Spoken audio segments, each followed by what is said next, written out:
Hi అండి, అందరికీ నమస్కారం. Welcome to my YouTube channel. ఇప్పుడే అందిన వార్త, చంద్రబాబు బెయిల్ రద్దండి. సుప్రీంకోర్టు మరో షాకింగ్ తీర్పు అయితే ఇచ్చింది.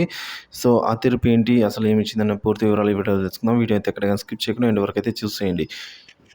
ఆంధ్రప్రదేశ్లో ఎన్నికల సమయంలో కీలక పరిణామాలు చోటు చేసుకున్నాయండి. ఏపీలో స్కిల్ డెవలప్మెంట్ కుంభకోణం కేసులో అరెస్ట్ అయ్యి మధ్యంతర బెయిలుపై బయట ఉన్న ఏపీ మాజీ ముఖ్యమంత్రి చంద్రబాబు మధ్యంతర బెయిల్ రద్దు చేయాలనైతే ఏపీ ఏపీ ప్రభుత్వం కోర్టులో దాఖలు చేసిన పిటిషన్పై అయితే నేడే విచారణ జరిగిందండి. సో చంద్రబాబుకు సుప్రీంకోర్టు ఆదేశం అయితే జారీ చేసింది.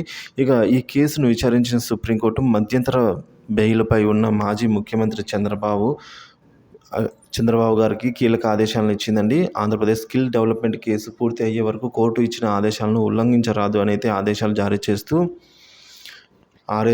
అయితే జారీ చేస్తూ విచారణను మే 7వ తేదీకి అయితే సుప్రీం ధర్మాసనం వాయిదా వేసిందండి. సో మధ్యంతర బెయిల్ ఇచ్చిన సమయంలో కోర్టు ఆదేశాలు అయితే ఈ విధంగా జారీ చేసింది. ఇక అదేవిధంగా చూసుకున్నట్టయితే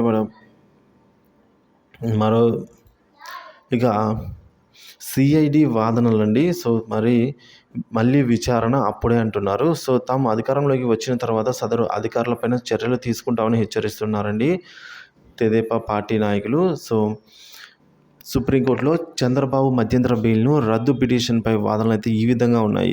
అయితే సిఐడి వాదనలు ఏపీ హైకోర్టు పట్టించుకోలేదని అయితే ఆరోపిస్తూ సుప్రీంకోర్టులో చంద్రబాబు మధ్యంతర బెయిల్ను రద్దు చేయాలని ఏపీ ప్రభుత్వం అలాగే సిఐడి పిటిషన్ దాఖలు చేయడంతో నేడు కోర్టులో ఆసక్తికర వాదన జరిగింది.